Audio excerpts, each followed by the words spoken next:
Royal Problem is one of those episodes that I really like and really hate at the same time.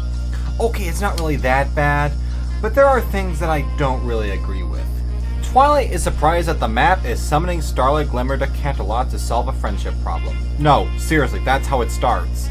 When Starlight arrives, she finds that both of the princesses seem to be at each other's throats. Why? Because Luna doesn't eat the breakfast that Celestia makes for her, and Celestia doesn't appreciate the lavenders that Luna puts in the castle hallways. This leads up to a big argument between the two, which causes Starlight to switch their cutie marks. Now Celestia and Luna switch places. Luna has to know what Celestia goes through in the morning, while Celestia has to know what Luna goes through the nights. Okay, let's get the problems out of the way first. First off, Twilight.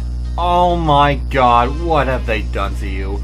Now don't get me wrong, there were moments in the earlier seasons where Twilight did act a little hyper, but they knew the right moments when she needed to be a little kooky. But here, they made her way too obsessive, way too clingy, and way too over the top. She even disguises herself as a miniature ballerina. Oh my god, that is incredibly stupid. This is Rick and Morty antics, people! And Tara Strong's voice starts to get a little grating when she starts to yell. Other problem is Starlight Glimmer. Just Starlight Glimmer. Like I said before in the Crystalling, she's not very interesting. She's pretty much a shell of other members of the main six.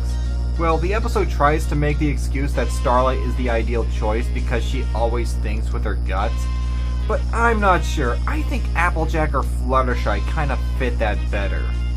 Come to think of it, why wasn't Twilight chosen to solve this friendship problem?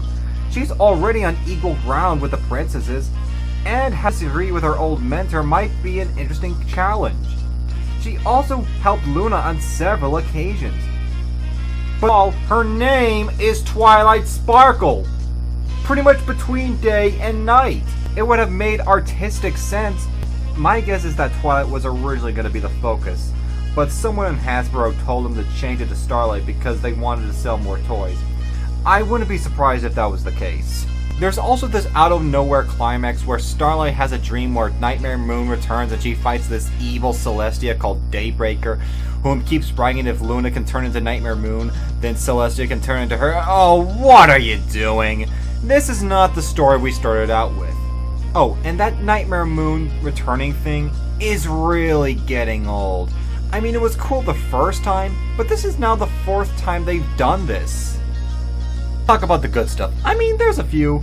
I really like actions between Celestia and Luna. I like their little banters. I like how they think that their tasks are really easy, but when they find out it's really harder than they thought.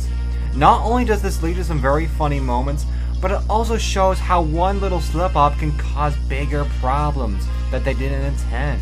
Overall, outside of Starlight's presence, Twilight being out of character, and the out-of-nowhere climax, Royal Problem is another one of those episodes I would safely call okay.